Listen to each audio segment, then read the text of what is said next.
días. Mi nombre es Ángela Valdés. Hay 3 situaciones en las que la relatividad general se presenta sin tapujos. Las estrellas compactas y agujeros negros, en la relación con el cosmos y en los seísmos del espacio-tiempo. Pero antes de empezar con estos 3 temas tan interesantes y atractivos, voy a explicar los fundamentos matemáticos de la relatividad general. Las matemáticas son la herramienta fundamental para estudiar estos 3 apartados. Ustedes ya lo sabrán, pero yo lo repito todos los años por si acaso. A quien no le gusten las matemáticas, ya puede levantarse e irse en este momento.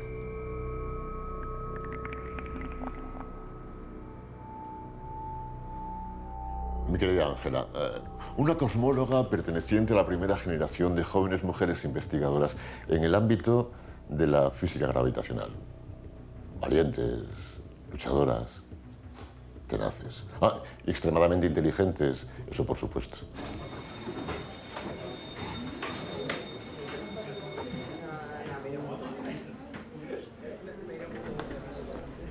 Adiós, mami. Cuídate. Hasta otra, premio Nobel. Y si necesitas clases particulares, llámame.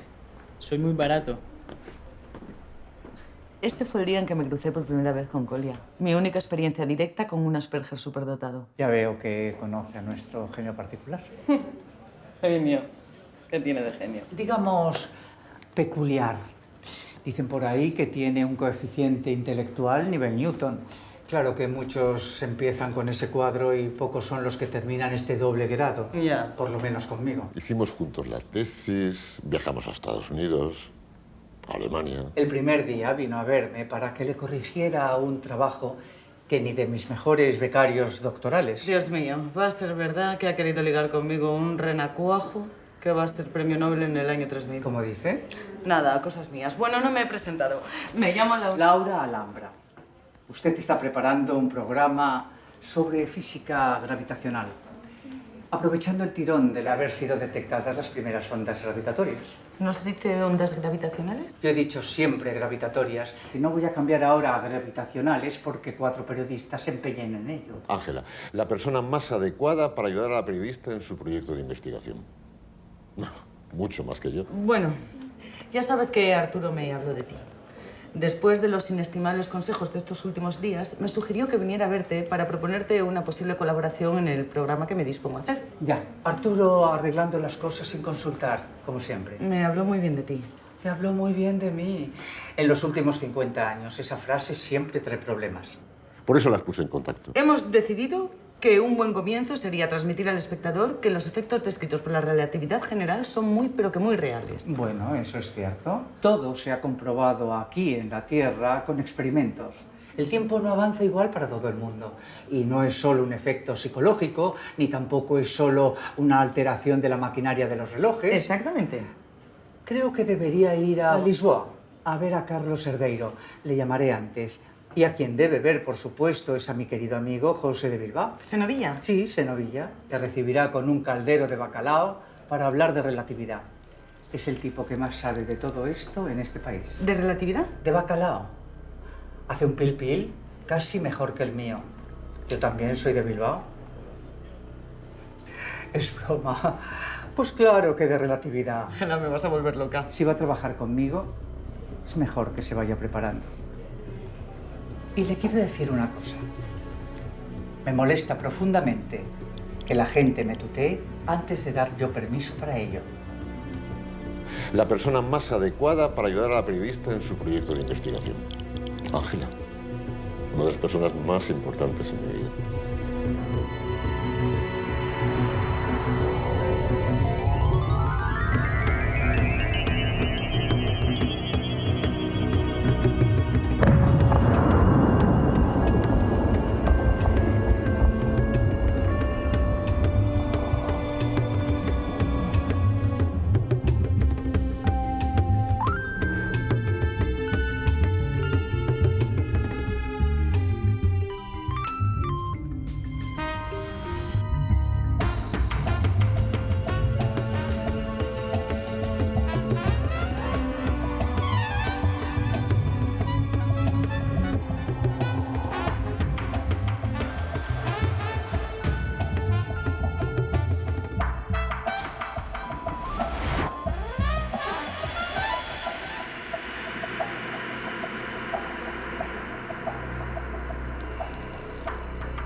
Empecé a recorrer el vasto territorio mental que delimita la gravedad. Este recorrido me llevaría a su vez a visitar a muchos investigadores reales, los artífices del conocimiento científico, también sus lugares de trabajo. Lisboa y Bilbao serían mis primeras postas, pero antes aproveché para ir al vértice del Triángulo Ibérico que me faltaba, mi querida Barcelona. Por favor, no me tengan en cuenta estos primeros balbuceos. Ya iremos concretando el discurso. Pese a todo, comenzaremos con un golpe fuerte. Algún efecto intuitivo y espectacular de la relatividad, comprobado experimentalmente en nuestro entorno más inmediato. Hace unos días, Arturo me susurró que coincidiría en Barcelona con alguien importante. La voz de Clifford Weil, el mayor especialista mundial en comprobaciones experimentales de la relatividad, me daría muchas claves. Time does not tick the same everywhere in the universe. Una vez allí, haría por ver a un antiguo amigo italiano que me reforzaría esta idea. Time up here ticks faster than time down here. And so, in fact, when you take your iPhone and navigate using the global positioning system, the atomic clocks on the satellites above the Earth that govern that system, those clocks tick more quickly than clocks on the ground. And so to make GPS work so that you can find your iPhone when you lose it, relativity must be taken into account. So they must use Einstein's theory to make the corrections to make GPS work. So this is a very important practical implication of Einstein's theory. El posicionamiento global es, probablemente, una de las puntas de lanza más afiladas del progreso tecnológico de los últimos 30 años. Sus aplicaciones, tanto en tierra como en el espacio, son incontables, todas ellas relacionadas con los grandes hitos futuros que se plantea la civilización, no solo para saber dónde perdí el iPhone ayer por la noche. Aceptando este reto, la ONU ha hecho un gran esfuerzo por intentar superar barreras nacionales y hacer que los 3 sistemas más importantes de geolocalización unan sus fuerzas. El sistema estadounidense GPS, el sistema ruso, desarrollado desde la época soviética, llamado GLONASS, ambos con un origen militar, y la moderna constelación europea de uso y control estrictamente civil, llamada Galileo. Estos 3 sistemas de 30 satélites cada uno, junto con las constelaciones regionales desarrolladas por China, India y Japón, forman el Sistema Global de Navegación por Satélite Multi-GNSS, un desarrollo fundamental de la mayor colaborazione tecnologica a día de hoy, el Space Service Volume. Se hai un telescopio molto potente puoi vedere che sopra l'atmosfera ci sono dei satelliti che girano intorno alla Terra. Ce ne sono molti e ognuno di questi invia al tuo GPS un segnale che contiene la posizione e l'orario del satellite. E grazie alla triangolazione il tuo telefono può sapere dove stai. Ti faccio un esempio con la mappa di Spagna. Tu stai in Teruel e hai 3 segnali. Questi 3 segnali ti dicono che, per esempio, Barcellona sta a 300 km, Valencia sta a circa 150 km e Saragossa sta a altri, 100 km. Potrei sbagliarmi con i chilometri, ma va bene uguale. Adesso quello che tu devi fare è fare 3 cerchi da ogni città, Barcellona, Valencia e Saragossa, e l'intersezione dei 3 cerchi è la tua posizione. E la tua posizione sarà Teruel. ¿Y el reloj de mi móvil tiene la suficiente precisión como para medir esas distancias? Il tuo telefono non ha questa precisione. Allora quello che ti serve è in verità un altro orologio. Un altro orologio sarebbe un quarto satellite che ti dà un'ora e quindi puoi vedere la differenza tra l'orologio di un secondo satellite e questo quarto satellite e così via, per sapere la distanza tra te e gli altri satelliti e fare poi la triangolazione. ¿Con cuántos satélites cuenta el sistema GPS? La base dei satelliti GPS sono 24 satelliti che si dividono in 6 orbite. Le orbite sono le loro traiettorie. Ci sono 6 traiettorie e in ogni traiettoria ci sono 4 satelliti. Ora, perché ci sono tanti satelliti? Perché in ogni momento, in ogni punto della Terra puoi avere sempre una visuale di 4 satelliti per fare la tua triangolazione. ¿Y a qué altura se sitúan los satélites? Sono circa 20.000 chilometri, che sarebbero più o meno 3 volte il raggio della Terra. Cristiano Germani es un brillante profesor relativista. Sure, I'll tell you in few words. Él nos explicará por qué no es tan sencillo sincronizar todos estos satélites según una única señal de tiempo, cosa necesaria para que el multi-GNSS funcione. ¿En qué sentido el GPS tiene en cuenta la relatividad? Einstein ci ha dimostrato che questo tempo assoluto non è corretto per 2 ragioni, uno per la relatività speciale e uno per la relatività generale. Per la relatività speciale quello che succede è che dato che il satellite si sta muovendo ad una certa velocità, il suo orologio va più lentamente rispetto al nostro orologio. Mentre per la relatività generale gli effetti gravitazionali ci dicono che più stiamo vicino alla Terra e più gli orologi sono lenti rispetto ad andare lontano, semplicemente perché il campo gravitazionale della Terra, dove noi siamo attaccati, è molto più forte vicino alla Terra. ¿Los cambios de ritmo predichos por la relatividad general son apreciables por el GPS? Sì, si possono vedere molto bene e infatti si possono commettere errori molto grandi se non tieni conto degli effetti relativistici. No sabía que los móviles escondían tanta física. Sì, molta fisica tengono. Sono un esperimento di relatività speciale e generale.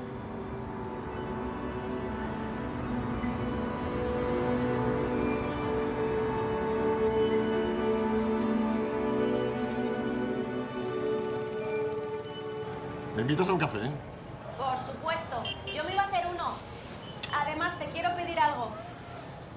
¿De qué se trata? ¿Puedes llevarme este fin de semana en tu coche hasta una cantera?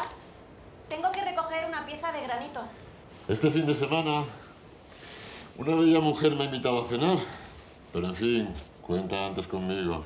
¿Te sigues viendo con esa mujer tan extraña? ¿Quién? ¿La tanatopractora?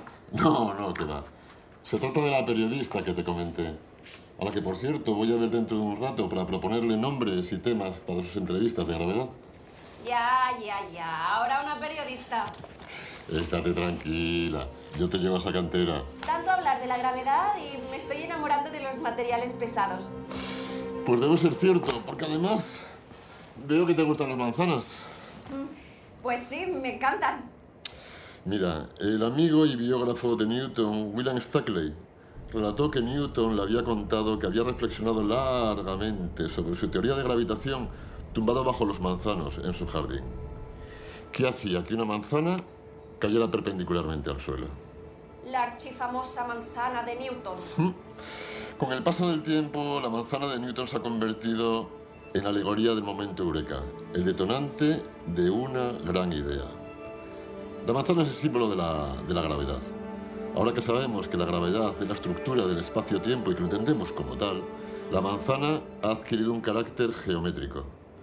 Mira, ¿te acuerdas del libro gordo sobre gravedad que te enseñé en mi despacho? Que, por cierto, uno de los escritores fue un joven Kip Thorne, uno de los promotores del Observatorio de Ondas Gravitacionales. ¿Qué? ¿Estamos o no estamos conectados? Estoy impresionado. Arturo, ¿todavía no te has dado cuenta de que a ti y a mí nos atrae algo más que el físico? Sí, la física. ¿Vamos a por ese café? Vale.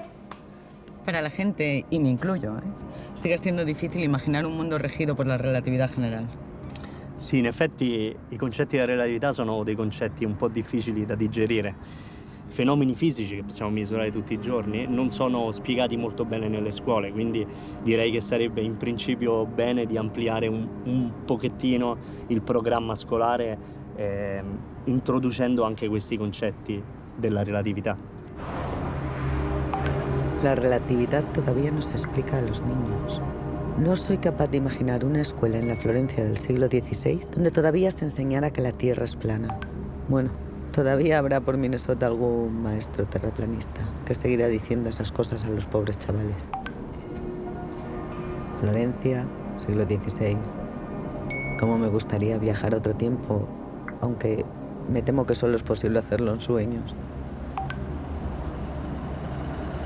Se lo preguntaré a Miguel Alcubierre, el físico mexicano que, viendo un capítulo sobre Star Trek, empezó a darle vueltas a lo de velocidad superlumínica.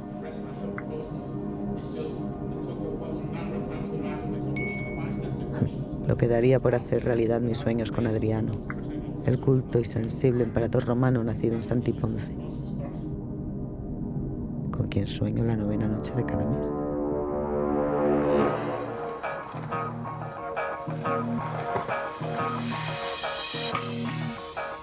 quiero prestarme... Bueno, en fin, una revista científica que hace años vi por casa de mi madre. Allí leí un artículo sobre viajes en el tiempo que se llamaba «Los hechos no se desarrollan en el tiempo, se colocan en él». Oye, ¿crees que nosotros podemos viajar al futuro? Me encontré con Matt Visser, un tipo muy brillante de Nueva Zelanda, que me explicó por qué no es buena idea viajar atrás en el tiempo para matar a mis padres. The situation is, under normal conditions, we're always traveling into the future at 1 second per second. There's just two standard places in which things get a little bit odd, either at high speeds or at high gravitational fields. If you're traveling at very high speeds, you're traveling into the future at a much lower rate. If you're sitting deep in a gravitational field, time is effectively slowed down for you. Unfortunately, traveling into the past is a lot trickier than traveling into the future. No se puede viajar al pasado. No, por desgracia no. Viajar al futuro sí se puede. Bueno, en principio lo hacemos todos los días a ritmo de 1 segundo por segundo, pero se puede también ir más rápido. Uno puede viajar al futuro más rápido, por ejemplo, si uno se va y se acerca mucho a un agujero negro, sin entrar, sin caer, pero quedándose cerca, el tiempo para alguien que esté ahí transcurre muy lento. Entonces, si uno fuera ahí y se quedara, de acuerdo a uno, 1 hora muy cerca de un agujero negro y saliera, a lo mejor encuentra que afuera pasaron 1000 años y para uno solo pasó 1 hora. Entonces, es una forma de viajar al futuro, pero no se puede regresar. There's mathematical ways we can do it, but we have no physical way at this stage of achieving time travel into the past. You'd either have to tip over the light cones to make them point backwards in time, or you would need to have 2 time dimensions, or you would need to have a wormhole, or you would need to have a warp drive. Usted es muy conocido por haber elevado a categoría de ciencia la idea de motor de curvatura o warp drive que ha popularizado la saga Star Trek. Claro. ¿De dónde le vino la idea? Sí, la idea me vino de Star Trek. Yo siempre he sido fan de la ciencia ficción. Y después, cuando estaba haciendo mi doctorado en relatividad general, estaba yo en el Reino Unido, y una noche viendo uno de los episodios de Star Trek, La Nueva Generación, pues ahí siempre hablan justamente del warp drive, que es el motor a curvatura traducido al castellano. Me puse a pensar que a lo mejor había una manera de hacer algo similar utilizando la teoría de Einstein, que justamente nos dice que la gravedad es una curvatura del espacio y del tiempo, una curvatura del espacio-tiempo. También tenía inspiración de otro lado, no solo de la serie de televisión, sino de la física, del origen del universo y de la expansión del universo. Los físicos no pensamos que las galaxias hayan surgido de una explosión en un punto. Luego la gente tiene la idea equivocada. La gran explosión no ocurrió en un punto y de ahí se alejó todo. Ocurrió en todos lados al mismo tiempo, cuando el espacio no existía, y de ahí surgió el espacio, y el espacio se estira. O sea, podemos pensar que las galaxias están casi sin moverse, estáticas, pero en medio se estira el espacio. Entonces se me ocurrió, ¿por qué no hacer algo parecido a la expansión del universo, pero en lugar de hacerlo para todo el universo, hacerlo en pequeño? Vamos a pensar que se expande el espacio detrás de mí, pero nada más en una región detrás de mí. Entonces, si se expande suficientemente rápido, me voy a alejar de lo que me queda atrás. Pero luego, pensándolo con más cuidado, se da uno cuenta que esto no me sirve para llegar lejos, porque nada más me alejo de lo que me queda atrás, pero no pasa nada enfrente. Entonces, bueno, si hago al frente lo opuesto.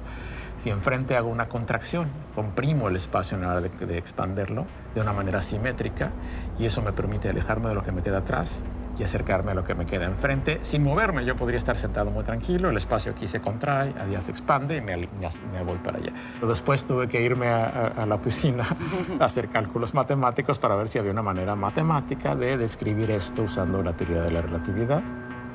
Encontré que sí. If you build a time machine using, say, wormholes, you need these wormholes near the throat to have a whole bunch of what is called strange matter, exotic matter. It's matter that's gravitationally repulsive. And to actually build a wormhole, you need large amounts of negative mass, and you need to be able to manipulate them very carefully. If you want a wormhole that is 1 meter across, basically just big enough to stuff a human through, it turns out you need about -1 Jupiter mass of exotic stuff to play with. Deformar el espacio requiere grandes concentraciones de energía, tan grandes como planetas o estrellas. Ese es un problema muy serio, pero además en este caso es peor, porque uno demuestra cuando hace las matemáticas que este tipo de deformación del espacio-tiempo que se requiere para esta motor de curvatura es lo que llamamos los físicos energía negativa. Y la energía negativa a lo mejor la gente así nomás no le dice nada. Pero si se acuerdan de la famosísima ecuación de Einstein, E igual a mc al cuadrado, energía y masa son proporcionales. Entonces, cuando hablo de energía negativa, en realidad estoy hablando de masa negativa, y eso sí debería asustar a todo el mundo, ¿no? La masa negativa no existe. We cannot manipulate positive one Jupiter mass, let alone negative one Jupiter mass. So it's so far beyond our current technologies that essentially hopeless. Resulta que se puede demostrar a partir de la teoría de Einstein que si algo pudiera moverse más rápido que la luz, eso en principio permitiría viajar al pasado. Once you've got time travel, things get very scary. There's bootstrap paradoxes, there's grandfather paradoxes. I mean, go back and kill one of your parents before you're born. Not a good plan.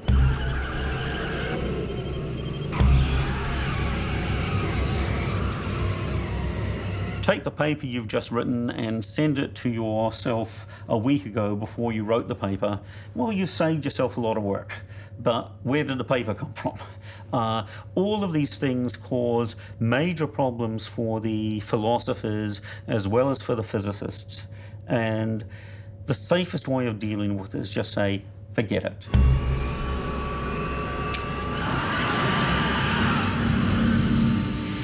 Unless someone gives me good empirical evidence along these lines, it's not worth the effort. I mean, there's much better things to do with your life than worry about this particular issue.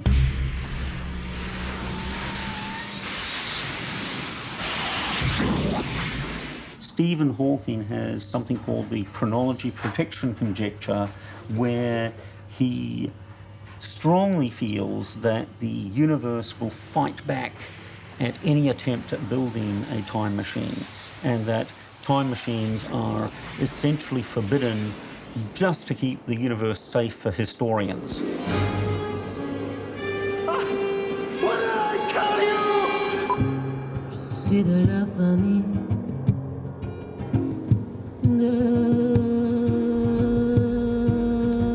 la race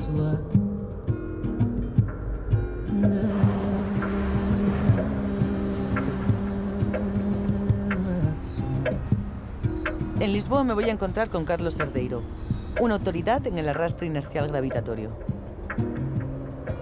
Explicado de forma más sencilla, el hecho de que la Tierra dé vueltas hace que no solo se lleve arrastrando con ella el aire y las nubes de la atmósfera, sino que en esa rara fricción que ejerce al girar se lleva incluso un poco del espacio-tiempo cercano a ella.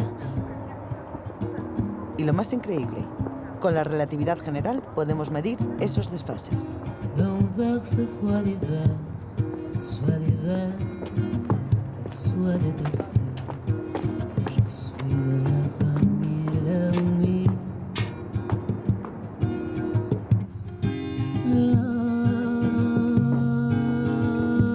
Carlos. Hola, Laura. Hola, ¿Qué tal? encantada. ¿Cómo estás?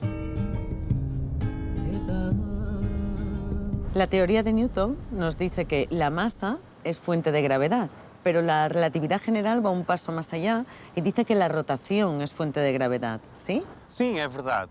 Qualquer fonte de energia, qualquer tipo de energia, é fonte do campo gravitacional ou de gravidade. Em particular, existe energia associada ao movimento. E então, quando temos movimento, deve haver algum tipo de gravidade que tem esse movimento como fonte. É muito semelhante a uma outra situação mais familiar, que é a do eletromagnetismo. Mas se as cargas estão em movimento, existem correntes elétricas e essas despertam um novo tipo de interação que chamamos a interação magnética. Quando temos correntes de energia, correntes de massa, essas têm a propriedade de despertar esse lado magnético da gravidade, algo que podemos chamar gravitomagnetismo. Es decir, si un planeta o una estrella, un cuerpo muy masivo, gira, hace que los que tiene cerca giren con él, roten con él también. Sim, dos primeiros efeitos, quando eu tenho aqui uma estrela a girar, se tiver aqui um corpo a cair para essa estrela, esse corpo, em vez de cair radialmente, direito à estrela, vai começar a ser arrastado pela rotação da estrela e ganhar um movimento angular. Chama-se a esse efeito o arrastamento do espaço-tempo ou o arrastamento dos referenciais inerciais. El giro de un planeta alrededor de una estrella depende de la colocación de los ejes de rotación, ¿no? Es decir, si los ejes están de otra manera, el giro es diferente. É uma maneira de ver também a coisa, Laura. Isto é, há diferentes interações entre a rotação de um planeta e a rotação de um outro planeta.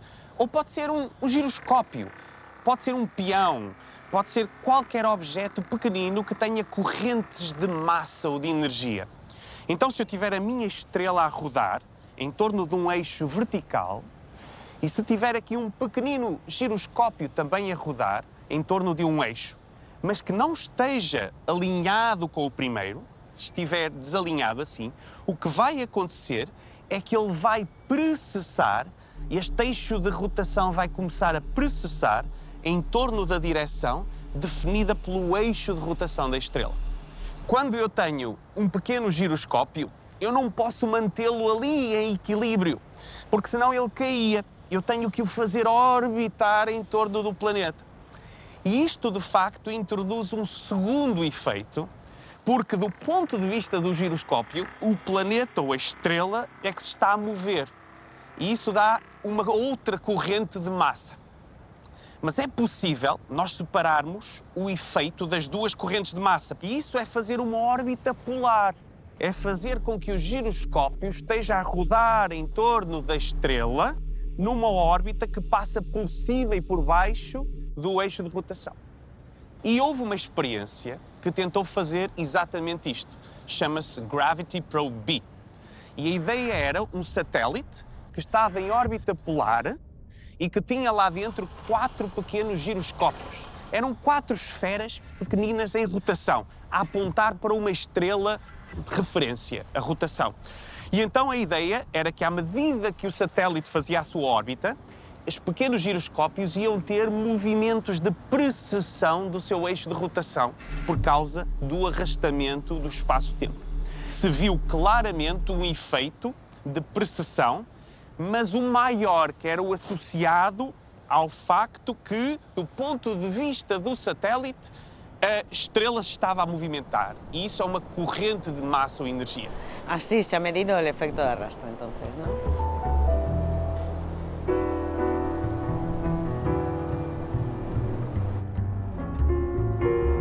La luna ilumina la primera epifanía de mi viaje. La gravedad causa movimiento, claro estaba. Pero el movimiento también causa gravedad. Qualquer fonte de energia é fonte de gravidade.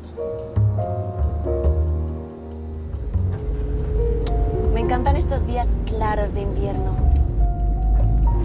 Y a mí también. Ya ves que no te costó demasiado convencerme. De todas formas, te lo agradezco mucho, Arturo.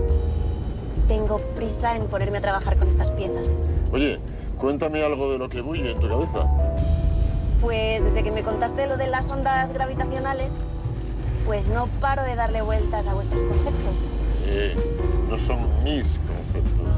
Bueno, yo me entiendo los conceptos de la ciencia. Me gustaría incorporarlos o relacionarlos con mis cosas. Me alegra que no te hayan dejado indiferente. Es muy frustrante ver que a mucha gente no parece interesarle. Claro que interesan. Lo que pasa es que muchas veces no se sabe qué hacer con ellos. Es que muchas veces no hay que hacer nada con ellos. Es como querer saber cómo viven los leones en el Serengeti. No es que lo necesites por si algún día te encuentras con uno suelto por la Gran Vía. Ya, pero disfrutar de algo requiere que lo puedas relacionar con otras cosas. Y eso hay que currárselo. Sin duda, ahí lo has dado. Bueno, ¿y qué tal te va con esa periodista?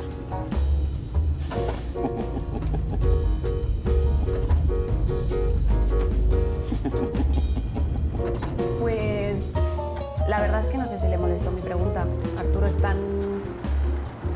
Después de Ángela vino la bióloga, la diputada aquella que se cambió de partido, la tanatopractora que fumaba 3 paquetes de Educados.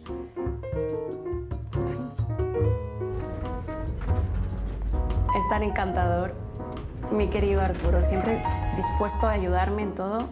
A mí siempre me pareció un osito.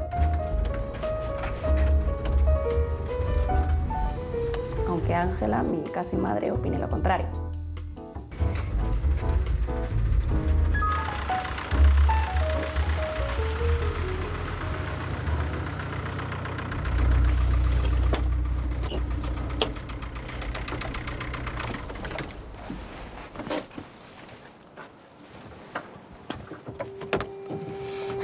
Hola, chiquilla.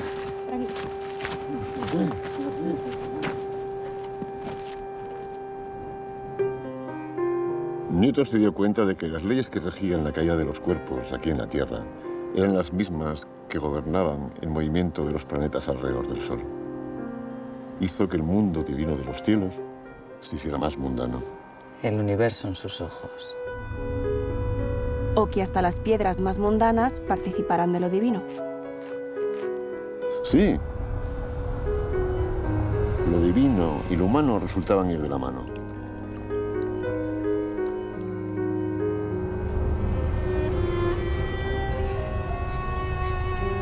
Einstein fue todavía un paso más allá. Interpretando la gravedad como espacio-tiempo deformado, se pudo pensar por primera vez de forma científica en el universo como un todo. Entender el mundo físico pasa por entenderse a sí mismo. Воспользуйтесь моментом и полюбуйтесь красотой ее горизонта. И между тем почувствуйте, как 500 лет пролетают всего за пару минут. La nueva gravedad conectaba nuestro peso terrenal con lo cosmológico, con el comportamiento del todo. Pero entonces, el pensamiento racional no ha eliminado a lo divino, sino que lo ha fusionado con lo humano. Lo divino y lo humano resultaban ir de la mano.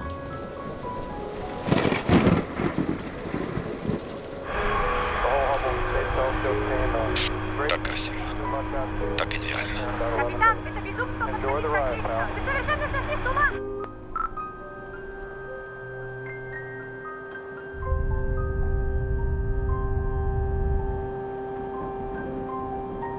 Siempre vi algo mágico y grandioso en las piedras.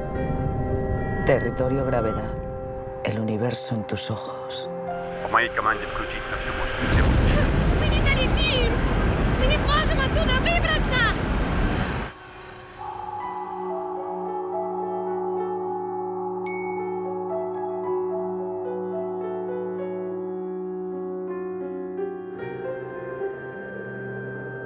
La razón nunca tuvo como objetivo eliminar la pasión.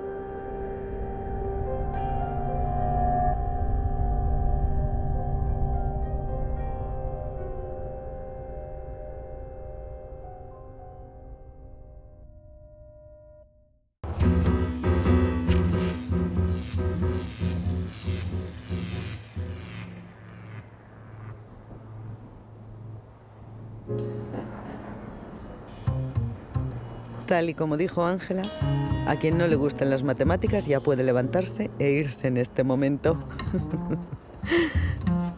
¡Qué mujer! ¡Qué carácter!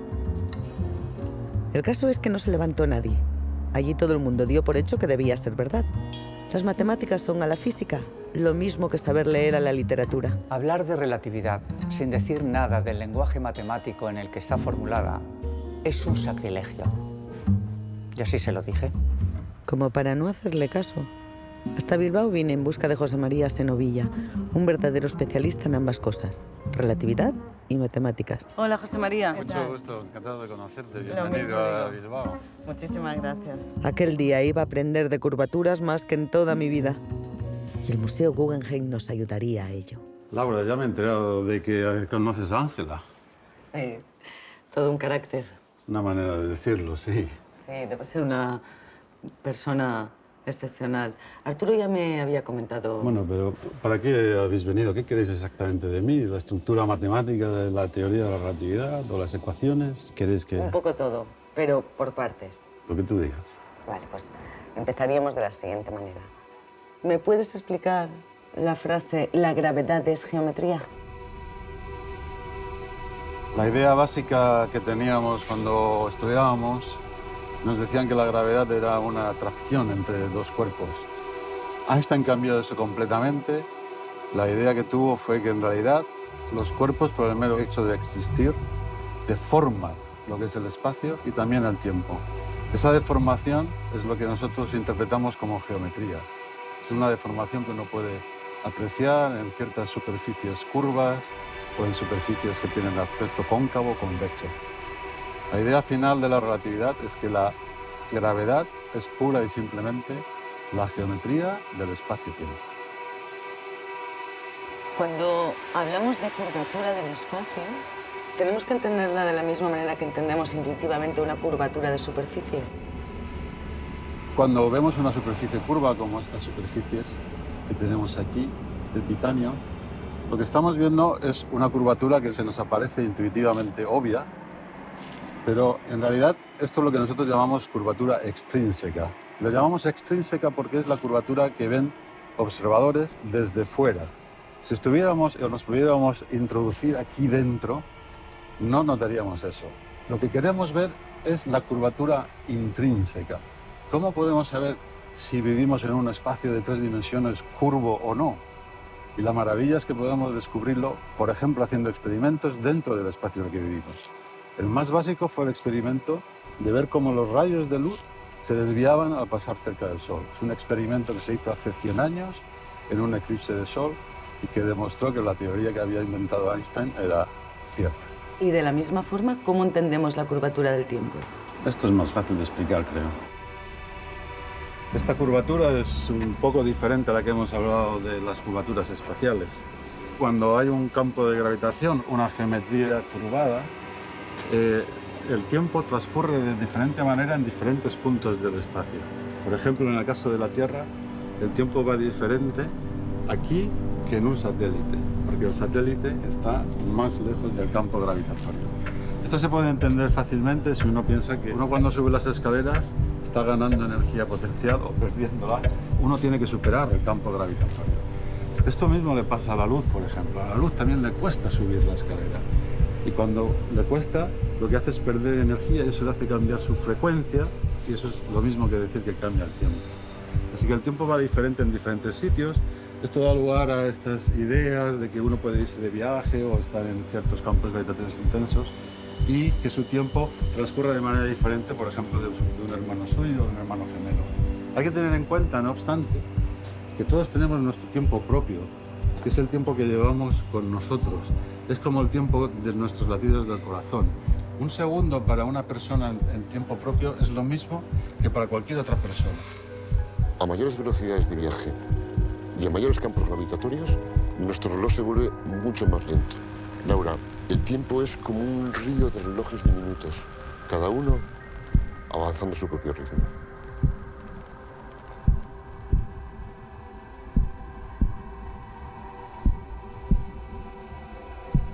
En la relatividad general se tiene el espacio y el tiempo conjuntamente.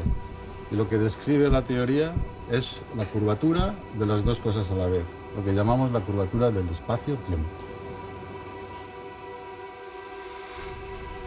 Las ecuaciones de Einstein son dos objetos matemáticos.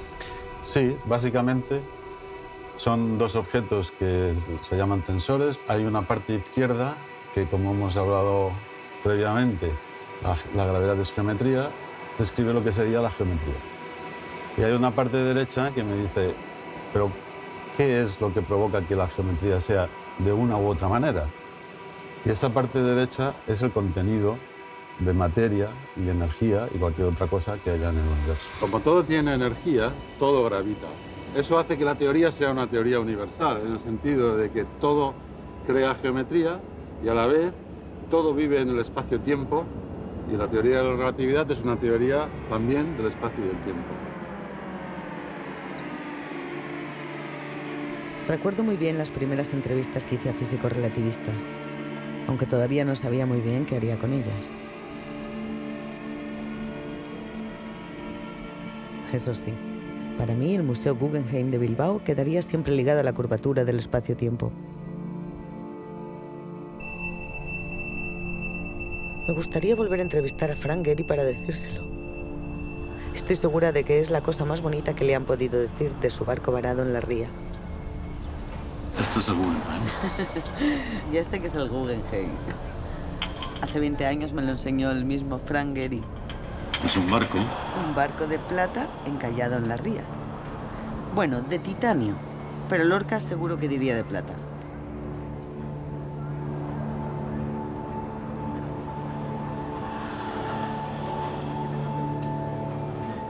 Oye, José, yo quería preguntarte, tú eres amigo de Ángela y antes me dio la impresión de que te molestó que te preguntara por Arturo Quintana. Ya me habías parecido un poco curiosa, ¿eh? Sí que eres curiosa. Soy periodista. Bueno, ¿qué quieres saber de Arturo y de Ángela? No, simplemente que me había dado la impresión de que te había molestado a lo mejor que te preguntara por Arturo. Creo que Arturo está aquí en Bilbao ahora. Me dijo que iba a ir a Madrid, que está pedido ir juntos. Ah, ¿vuelve a Madrid él también? Ah, pues mira, igual hablo con él. Porque además quiero pasar a ver a un viejo amigo que trabaja en un agujero negro. Uy, si es un agujero negro, seguro que le interesa a Arturo.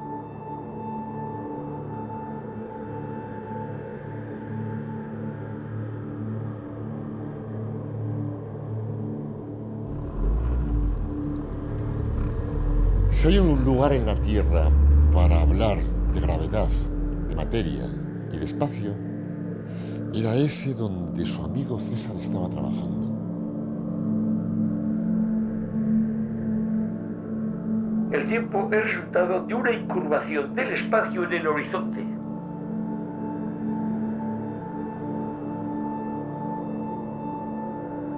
Al dejarse de ver ya el espacio, entonces surge el tiempo.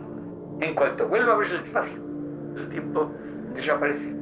Allí, donde el gran Oteiza quería que se hubiese instalado un museo dedicado a su obra.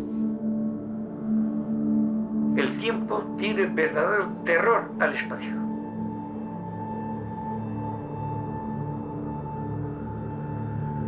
Mi querido amigo César Barrio es un artista total.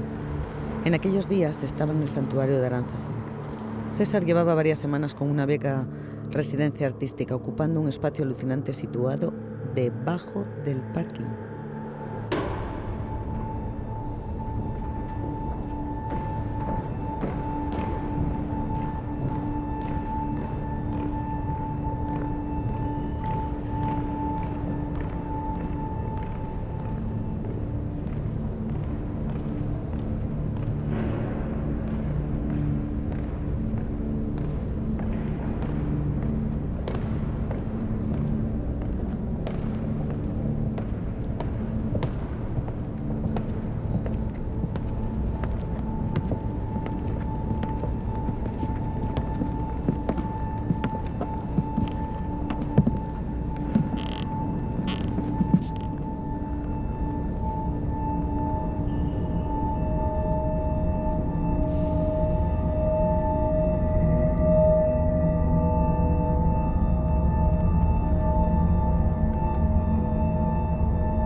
¿Estás por ahí? César. César. Qué más curioso. Sí. Impresionante. ¿Qué tal, César? Laura, ¿qué tal? ¿Cuánto tiempo? Muy bien, ¿cómo estás tú? Bien, bien, bien. Aquí estamos. César, Arturo. Un placer, Arturo. Arturo Quintana. Encantado. Hoy es la segunda vez que vengo y acojona más que la primera, ¿eh? Es la hostia este sitio. Sí. ¿Qué te parece, Arturo? Supera todo lo que había imaginado. Bueno, estaréis cansados del viaje, ¿no? Sí. He preparado alguna cosa. Si queréis, charlamos un rato. Estupendo.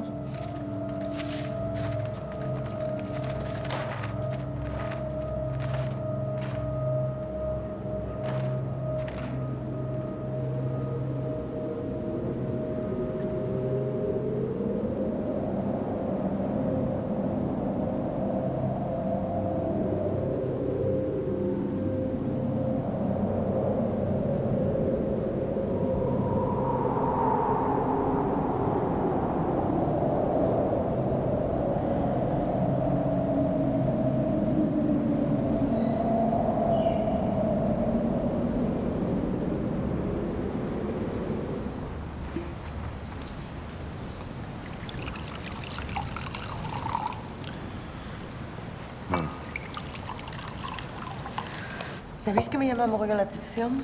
Que los dos utilizáis términos muy parecidos para hablar de vuestro trabajo, aunque tenéis trabajos muy diferentes. Pero cuando intentas ir a lo más básico te quedas con unos pocos conceptos. Materia, vacío, tiempo. Más que conceptos son como si fueran ideas, ¿no? Realmente.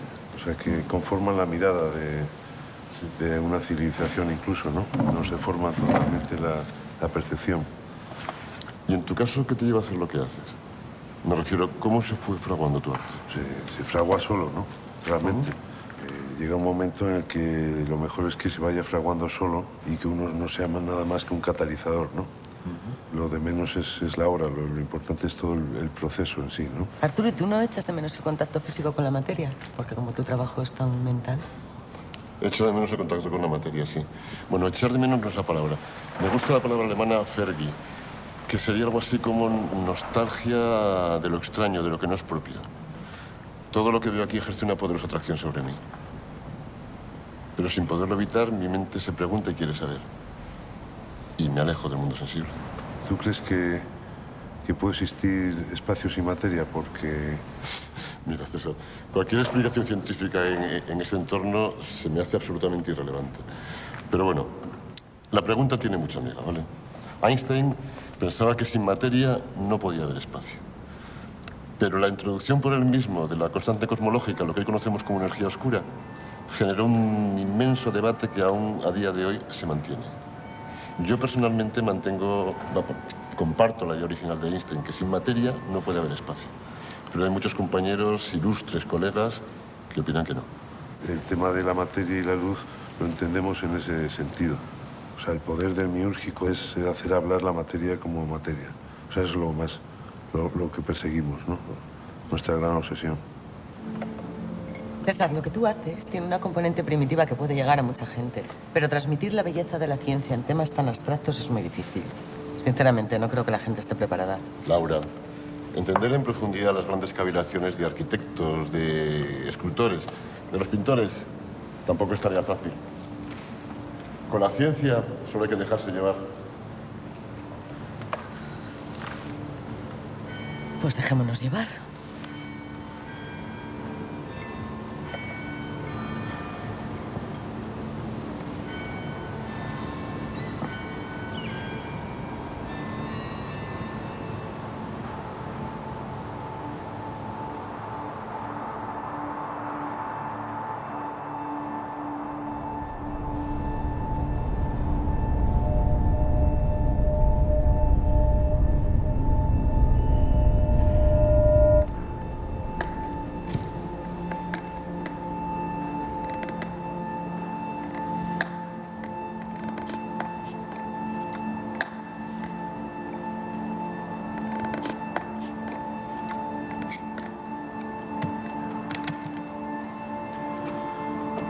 Bueno, Laura, ¿y tú qué? ¿Qué tal de viajes iniciáticos? Vaya, César. A ti también te gusta meterte donde no te llaman.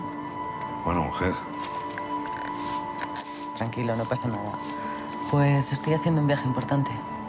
Ya, se nota. ¿Cómo que se nota? Hombre, todos viajamos a todos los sitios con todo encima. Hay cosas que se notan.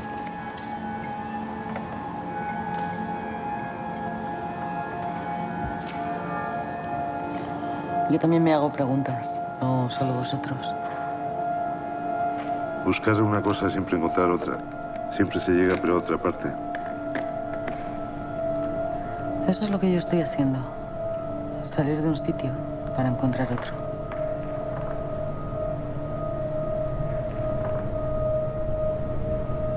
Bueno, chicos. Por este momento y este lugar. Por este espacio y por este tiempo.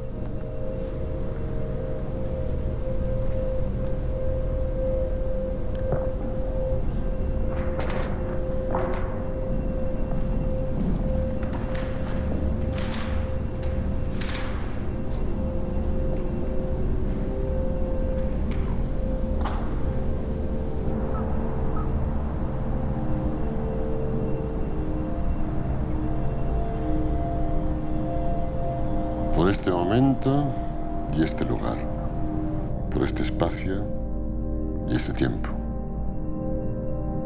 Maravilloso. In my career, I have found general relativity to be so amazing, so amazingly simple, so amazingly beautiful, that personally, I don't think we will need to modify general relativity until we have to worry about things like quantum gravity, which might be important at the very Big Bang start of the universe. But until that stage, my personal prediction is that general relativity will be correct all the way to that point. Is Einstein still right? And my answer is absolutely yes. Las ecuaciones de Einstein parecen sencillas si uno las ve en esta versión, que es como se suelen escribir. Pero si uno desarrollara las ecuaciones con todos los términos que aparecen y sabiendo cuáles son las incógnitas, necesitaríamos una pizarra gigantesca para poderlas escribir.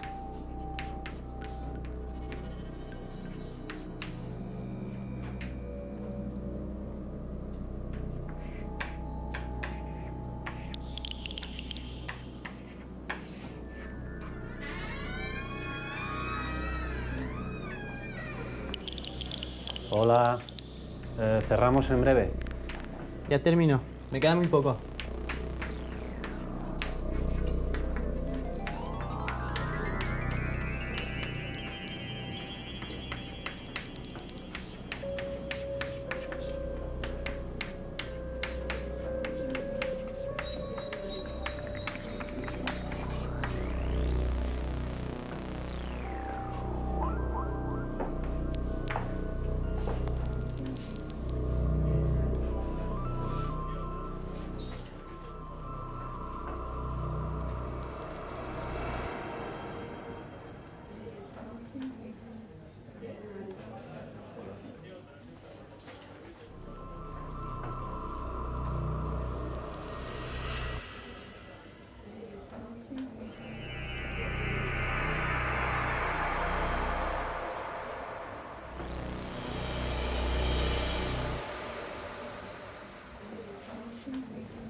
Así mejor.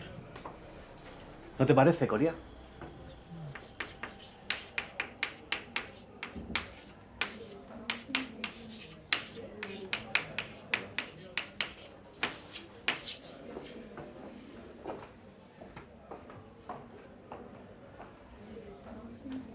¿No te parece, Colia?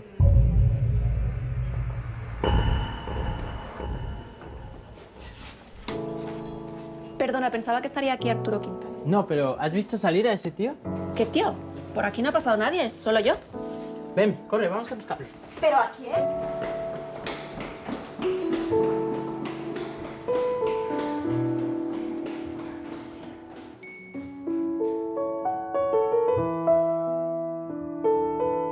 Y así es como conocí a Nikolai Dimitrov, buscando a ese hombre.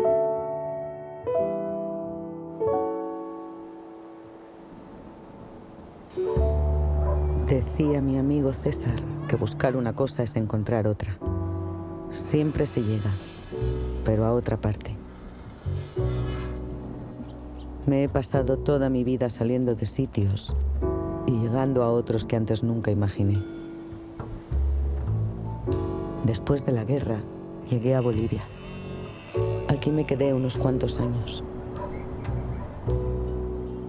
Una tarde de primavera, buscando entre hierros oxidados, de nuevo me encontré de frente con aquel hombre.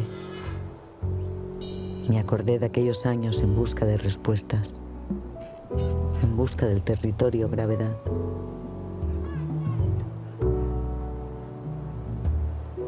Y lloré de alegría, porque allí, en medio de la nada, me sentí parte esencial del universo.